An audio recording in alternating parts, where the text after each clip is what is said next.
Hello friends, तो कैसे हैं आप सभी। आशा करता हूं स्वस्थ होंगे, मस्त होंगे और अपने परीक्षा की तैयारी ज़बरदस्त तरीके से कर रहे होंगे। जितने भी कक्षा 10 के विद्यार्थी वीडियो को देख रहे हैं वो सभी सबसे पहले तो अपने सभी दोस्तों को वीडियो को शेयर कर दें और चैनल पे यदि नए हों तो चैनल को अभी तक सब्सक्राइब नहीं किए तो सब्सक्राइब कर लें। आज मैं आप लोगों को द बाल पोएम, जो कक्षा 10 के विद्यार्थी हैं वो सभी अपने बुक ओपन कर लें, बुक में पोएम खोल लें। पोएम नंबर 5, पोएम का नाम है द बाल पोएम। इसके जो पोएट हैं तो पोएट का नाम है जॉन बेरीमैन। मैं आप लोगों को लाइन टू लाइन जो है इसकी हिंदी समरी बताने वाला हूँ, फिर इसकी सेंट्रल आइडिया बताऊंगा। ठीक है, जो क्वेश्चन ऑब्जेक्टिव बन सकते हैं वो इसी के माध्यम से, समरी के माध्यम से आप लोगों को पता चल जाएंगे। तो सबसे पहला क्वेश्चन तो यही बन सकता है परीक्षा में आपके कि द बाल पोएम को लिखा किसने है। तो इसको किसने लिखा है? तो जॉन बेरीमैन ने लिखा है। किसने लिखा भैया? तो जॉन बेरीमैन ने लिखे है। आप लोग आसानी से याद कर लेंगे। बाल पोएम, जो कविता पहचानना होगा तो पहचान लेंगे क्योंकि इसमें बाल का जिक्र किया गया है, तो बाल से पता चल जाएगा कि पोएम का नाम भी है द बाल पोएम। तो अब हम जो है सबसे पहले स्टेंजा फर्स्ट जो है, फर्स्ट स्टेंजा की जो है हिंदी समरी देखते हैं। लाइन टू लाइन एक्सप्लेनेशन देखेंगे। लिखा है what is the boy now who has lost his ball, what is he to do, I saw it go, merely bouncing down the street and then merely over there it is in the water, no use to say, oh there are other balls। कवि कह रहे हैं अब उस लड़के पे क्या बीतती है, उस लड़के को क्या हो गया है। Who has lost his ball, जिसकी गेंद खो चुकी है। What is he to do, और वह अब क्या करेगा या क्या करने वाला है।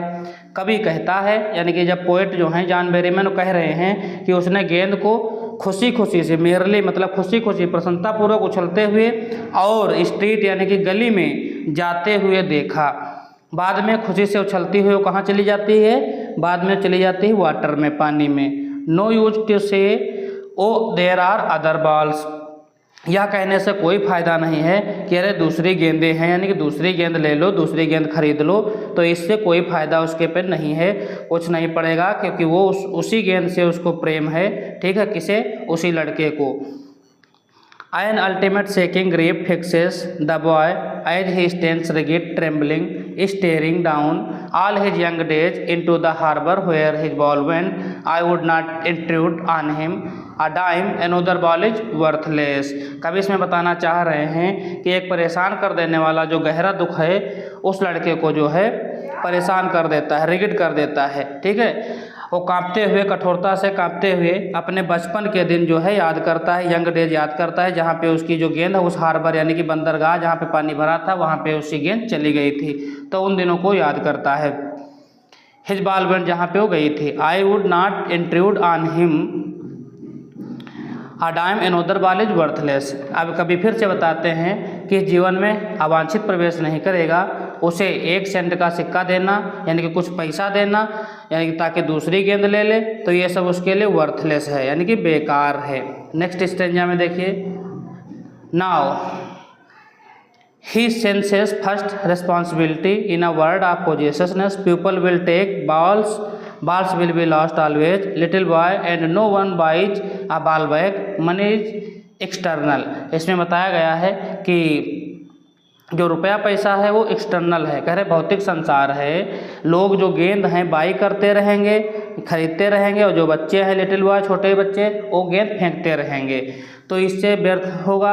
ठीक है, ये प्रस्ताव रखना उसके लिए व्यर्थ ही है। ठीक है, और कोई भी खोई हुई गेंद को नहीं खरीद पाएगा, यानी कि जो गेंद चली गई है उसको कोई नहीं ला पाएगा। धन जो है, मनी जो है वो बाहरी है, यानी कि एक्सटर्नल है, बाह्य चीज़ है। लास्ट लाइनों की बात कर लेंगे। He is learning well behind his desperate eyes this epistemology of loss, how to stand up, knowing what every man must one day know, and most know many days how to stand up। कभी बताते हैं कोई भी गेंद जो है अब वो आएगी तो है नहीं, ठीक है, जो चली गई है, तो अब बताते हैं अपने निराश आँखों से सीख रहा है, खोने के जो ज्ञान शास्त्र को सीख रहा है। किसे सीख रहा है? एपिस्टेमोलॉजी को सीख रहा है। एपिस्टेमोलॉजी का मतलब होता है ज्ञान शास्त्र को सीख रहा है, इसका कैसे सामना किया जाए। ठीक है, और वह सीख रहा है कि उस स्थिति का सामना किस प्रकार से किया जाए जो प्रत्येक व्यक्ति के सामने एक न एक दिन आनी ही है। और अधिकांश लोग उस स्थिति का सामना करना सीखने में बहुत दिन लगा देते हैं। How to stand up no many days, यानी कि उसको सीखने में बहुत सारे दिन लगा देते हैं। ठीक है, इसकी वर्ड मीनिंग आप लोग लिखना चाहे तो मैंने वर्ड मीनिंग भी लिख रखा है। बिहाइंड, बैकवर्ड, पीछे, डेस्परेट, होपलेस होता है, इसका मतलब निराश होता है। तो ये वर्ड मीनिंग आप लोग लिख सकते हैं यहाँ पे वीडियो को रोक करके। ठीक है, स्क्रीनशॉट लेना चाहें तो स्क्रीनशॉट ले लें। ठीक है, इस प्रकार से वर्ड मीनिंग भी आप लोग अपने कॉपी में लिख लें, ताकि जो है हिंदी अनुवाद करेंगे तो आसानी से याद रहेगा इसकी हिंदी पढ़ने में, निकालने में। ठीक है, तो आप लोग इसका हिंदी मीनिंग भी लिख लिया करें। ठीक है, जो कठिन मीनिंग है वो यहाँ पे लिखी हुई है, उनको आप लोग लिख लीजिए। अब मैं आप लोगों को इस पोएम की जो है सेंट्रल आइडिया बताना चाहूँगा। ठीक है, आप लोग सेंट्रल आइडिया को अच्छे से कॉपी में अपने नोट भी कर लें। ठीक, क्योंकि पेपर में सेंट्रल आइडिया ज़रूर पूछी जाएगी। ठीक है, 2-3 सेंट्रल आइडिया आएंगी, उसमें से आप लोगों को एक करना पड़ेगा। ठीक, आप लोग जो है इसकी सेंट्रल आइडिया भी पढ़ें। देखो लिखा है the poet John Berryman in this poem describes. अब देखो इतना लिखने से पहले आप लोगों को 2 लाइन और लिखना है। क्या लिखना है? The poem, ball poem composed by famous poet John Berryman. फिर in this poem John Berryman यानी कि डिस्क्राइब्स, क्या डिस्क्राइब कर रहे हैं? द ग्रीफ, यानी दुख को डिस्क्राइब कर रहे हैं। ऑफ अ बॉय, एक जो लड़का है उस लड़के के दुख को यहाँ पे बता रहे हैं, दुख का वर्णन कर रहे हैं। क्या वर्णन कर रहे हैं? कि उसकी गेंद जो खो गई है, the loss of his ball, उसकी जो गेंद खो गई उसका वर्णन कर रहे हैं। With that loss he senses his first responsibility in a materialistic world. तो बता रहे इस हानि के साथ साथ इस भौतिकवादी संसार में अपनी पहली जिम्मेदारी समझता है। कौन? वही लड़का। द पोएट सजेस्ट, कभी सुझाव देते हैं, दैट मैंने कि the people whom we love and our material possessions will not be with us forever. One has to understand the nature of loss and learn to cope with the loss. The child has to learn that loss is a part of everyday life and still life goes on.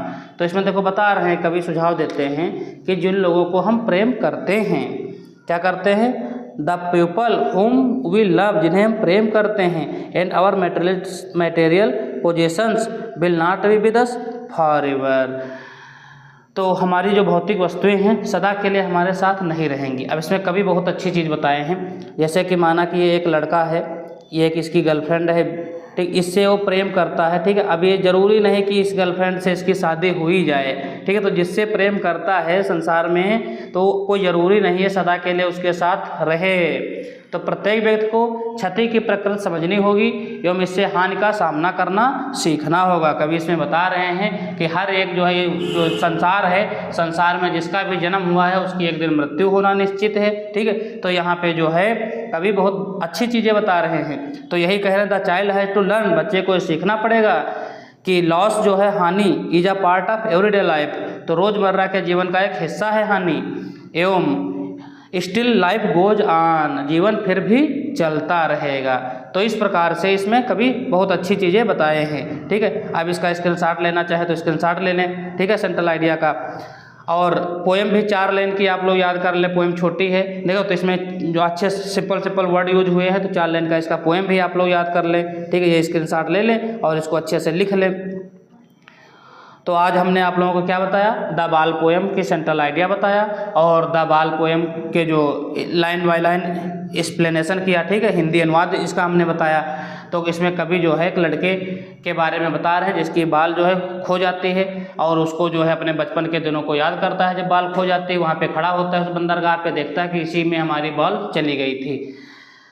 तो ये सब बातें इसमें कभी बताए हैं। ठीक है, और वीडियो को लाइक अवश्य कीजिए, एक प्यारा सा कमेंट कीजिए। जो आपको कठिन लग रहा हो पोएम वो आप लोग कमेंट में लिख सकते हैं, मैं उसका आप लोगों को वीडियो बना के उसकी हिंदी समरी बता के आपको बता दूंगा। आप लोग हमारे चैनल पे जुड़े हुए हैं तो आप लोगों को कुछ ना कुछ सीख जरूर मिलती होगी। आशा करते हैं आप लोग अपने दोस्तों को वीडियो को शेयर कर देंगे और एक प्यारा सा कमेंट करें वीडियो समझ में आया है तो। चैनल को अभी तक सब्सक्राइब नहीं किया है आप लोगों ने तो सबसे पहले चैनल को सब्सक्राइब कर लें। Thanks for watching this video.